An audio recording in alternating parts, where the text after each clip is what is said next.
सभी आंगनबाड़ी सेविका सहायिका मिनी बहनों का आंगनबाड़ी सेविका चैनल में बहुत बहुत स्वागत है। आज की खबर दैनिक भास्कर से निकल कर आ रही। यूपी के फर्रुखाबाद जिले से आंगनबाड़ी कार्यकर्त्री पर पोषाहार में गड़बड़ी का आरोप। ग्रामीणों ने लगाए राशन में कमी और वितरण न करने के आरोप। सीडीपीओ ने दिए जांच के आदेश। फर्रुखाबाद के अमृतपुर तहसील क्षेत्र के गांव अलाहादपुर भटौली में आंगनबाड़ी कार्यकर्त्री पर बच्चों के पोषाहार में गड़बड़ी के आरोप लगे हैं। गांव की महिला किरण ने बताया कि उनके 2 बच्चों को आंगनबाड़ी कार्यकर्त्री ने सिर्फ 500 ग्राम दलिया और 500 ग्राम दाल दी है, इसमें तेल नहीं दिया गया। सरकार गरीब परिवारों के बच्चों और गर्भवती महिलाओं को पोषाहार उपलब्ध करा रही है, लेकिन आंगनबाड़ी कार्यकर्त्री इसमें लगातार गड़बड़ी कर रही हैं। इसी गांव की गुड्डी देवी का आरोप है कि उनकी 4 वर्षीय बेटी नीलम को 1 साल से पोषाहार राशन नहीं मिला। जब वह आंगनबाड़ी कार्यकर्त्री से पूछती है तो वह बहाना बनाकर टाल देती हैं। इस मामले में राजेपुर ब्लॉक के सीडीपीओ मानवेंद्र सिंह ने कहा कि पूरे मामले की गहनता से जांच कराई जाएगी। दोषी पाए जाने पर गड़बड़ी आंगनबाड़ी कार्यकर्त्री के खिलाफ कार्रवाई की जाएगी। देखिए, जब आधा किलो दाल और दलिया दिया जाता है तो बच्चे 3 से 6 वर्ष के अंदर के बच्चे होते हैं जो आंगनबाड़ी केंद्र में पढ़ने आते हैं, उन्हीं को ये राशन दिया जाता है। और इसमें रिफाइंड का कोई प्रावधान नहीं, रिफाइंड इसमें देना ही नहीं है। 7 माह से 3 वर्ष वालों बच्चों को, जो बच्चे बाहर नहीं रहते हैं, जैसे कहीं भी बाहर गांव छोड़कर कहीं भी बाहर रहते हैं, तो उनको नहीं दिया जाता। जो गांव में रहते हैं प्रॉपर, उन्हीं के लिए ये ड्राई राशन है।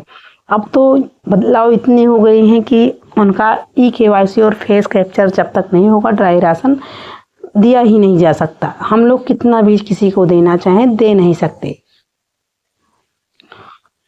तो अगर किसी को 1 साल या 2 साल से राशन नहीं मिला तो उसका रीज़न होगा कि वो या तो गांव में नहीं रहती होंगी, बाहर रहती होंगी, या उनके आधार में कोई गड़बड़ी होगी, या कुछ भी हो सकता है।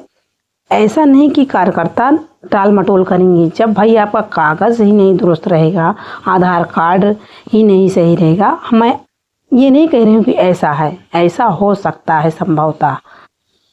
इस मामले में राजेपुर ब्लॉक के सीडीपीओ मानवेंद्र सिंह ने कहा कि पूरे मामले की गहनता से जांच कराई जाएगी। दोषी पाए जाने पर आंगनबाड़ी कार्यकर्त्री के खिलाफ कार्रवाई की जाएगी। सीडीपीओ ने बताया कि जब आंगनबाड़ी कार्यकर्त्री से इस मामले में पूछा गया तो उसने कहा कि गुड्डी देवी की पुत्री नीलम यहाँ नहीं रहती, बाहर रहती है। देखिए, बाहर रहती है। इस तरह से सीडीपीओ को गुमराह किया गया। सीडीपीओ ने राजेपुर ने सभी आंगनबाड़ी कार्यकर्त्रियों को निर्देश दिए कि मैं समय पर बच्चों को पोषाहार वितरण करें। उन्होंने चेतावनी दी कि शिकायत आने पर कार्रवाई की जाएगी। आंगनबाड़ी कार्यकर्त्री से संपर्क करने के कई प्रयास किए गए, लेकिन उन्होंने फ़ोन रिसीव नहीं किया। इस संबंध में सीडीपीओ ने जांच कर कार्रवाई का आश्वासन दिया है। नेक्स्ट न्यूज है कि आंगनबाड़ी केंद्र का भवन बना आवारा पशुओं का अड्डा। आंगनबाड़ी केंद्र का भवन बना आवारा पशुओं का अड्डा। आंगनबाड़ी केंद्र का भवन बना पशुआरों का अड्डा। देख रेख के अभाव में भवन पड़ा है बेकार। स्कूल में चल रहा केंद्र वीडियो ने कहा हटाया जाएगा। अतिक्रमण भवन की होगी मरम्मत।